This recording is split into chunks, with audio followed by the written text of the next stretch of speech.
Hello, everybody. What's up, world? This is Ishaq Noor. Um, what I want to do today is I want to read a book or a poem that I read from a gentleman named Kahlil. I can't pronounce his last name. Um, got it from the library. Make sure you can read it. His name is Kahlil. He's an amazing poet. Shout out to West Palm Beach Public Libraries, my mother, um, for allowing me to use her card and be able to benefit from the knowledge of this poetry. The name of the book is called Prose Poems. There you go. The poem that I'm going to read today is called The Soul. It's posted down at the bottom, so you can also read the poem for yourself and tell me what you get from it or what you may think about it. Um, we'll just go ahead and go from there.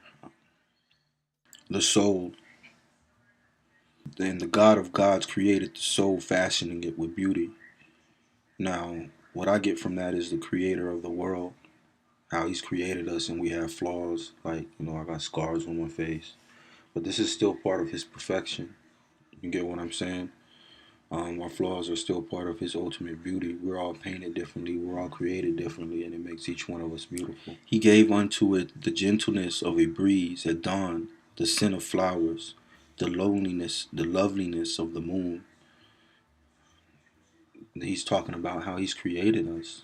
And this is how this gentleman sees it, or I'm not sure if it's how he sees it, but it's how I interpret it, and everybody has their own interpretation of it. Um, he gave unto it also a cup of joy, and he said, you shall not drink of this cup, save that you have forgotten the past and renounced the future. So let's go over that again. You should not drink of this cup, save that you have forgotten the past and renounced the future. Now, what I get from that is to live in the present, just to be where you're at. You know, if you live too much in the past, then sometimes you can't move forward and go on with your life or what's going on with you and things of that nature. Um, if you look too far in the future, you may become disappointed in the outcome of your life. So I say live in the present is what I get from that line. He gave unto it also the cup of sorrow, saying, drink that you may understand the meaning of joy. Whew. So now, sorrow, think about sorrow. But how many people's sorrow is joy? And even a bad situation, you can derive joy from it. And even if it's a bad situation, after the joy has went and you've left in sorrow, then you still have a joyous moment. It's part of the ultimate balance of the Creator. Then God bestowed within the soul love that would depart at the first sigh of content. So now he's saying that he gives us this contentment, or he allows us to be content. And man, just he's an amazing poet, just where he's at and the things he's saying. Then God bestowed with the soul love that would depart with the first sigh of content. He's saying that the love of the soul and the sweetness that would flee with the first word of arrogance. I mean, I just get not to be arrogant with that. I mean, you may be able to get something different. It's there so you can read it if you want. Um, he made a heavenly sign to guide it in the path of truth. Guidance. So he's guiding, the Creator is guiding the soul and keeping it on truth. He placed in its depths an eye that would behold the unseen. So when you're on the path of truth, then maybe you see things that he allows you to see. And ultimately, he knows what we see and what we don't see. He created it with a fancy to flow like a river with phantoms and moving figures. So maybe he's talking about the unseen in this particular line. I'm not sure, how to interpret that, but it makes you think. One more time. He created within it a fancy to flow like a river with phantoms and moving figures. Now he's talking about the soul again, in my opinion. He clothed it in garments of longing woven by angels from the rainbow. SubhanAllah. Now he's talking about how he's clothed the soul or spirit. Within it, he placed also the darkness of bewilderment, which is the shadow of light. So he's talking about how there's a darkness, and when you're in darkness, you're looking for the light or you're searching for the truth. But also, darkness is the shadow of light, meaning it's its opposite. And God took fire from the forge of anger, wind blowing from the desert of ignorance. He lost me there, honestly. I mean, and God took fire from the forge of anger, wind blowing from the desert of ignorance. But he, maybe he's referring to fire like love.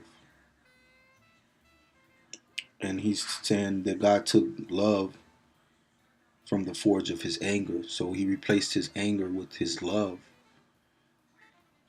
wind blowing from the desert of ignorance. So bringing him to truth after ignorance. Um, Sand he gathered from the seashore of selffulness. And I had to look up selffulness. It means skillfulness or helpfulness or something like that. So meaning that from the sand he gathered from the seashore of selffulness, meaning his skill. He's like giving props to the creator of the world. Sand he gathered from the seashore of selffulness, like skill. Imagine the skill that it takes God to create a human being. But imagine and go even deeper and think about that skill and think about how each person has parents and you have dominant or recessive genes, and how you create this being, but he also creates this being like my features. You know what I'm saying? I look like my father. You see what I'm saying? But I also look like my mother. I have features of my mother as well. But that's part of his ultimate creation and ultimately making us. And just wow, subhanAllah. Sin he gathered from the seashore of selffulness, the skill of Allah, the dust and the breath, the feet of the ages. Thus he fashioned man. So I kind of skipped ahead, but that's pretty much what I get from it. And unto men he gave blind strength that leaps into the flame in moments of mad passion and lies down before desire. I'm not sure. That's something to contemplate on. And unto man he gave blind strength that leaps into a flame in moments of mad passion and lies down before desire. I get it. He's talking about parents, or I get parents, like a man and a woman. How love is blind, but it has this overwhelming strength that it takes over you. And then, the flame, and it's in moments of mad passion that lies down before desire, your desire for one another. Thus, God created man, and he's skillful, but it takes us too. Every person is meant to be here. Their mother and father is meant to be their mother and father. There's no way around it. God gave him life with God gave him life, which is a shadow of death. So he's saying like sleep is the brother, it's the cousin of death, or life is the shadow of death, meaning that they're similar. When you go to sleep, you don't know where you're going half of the time, you know.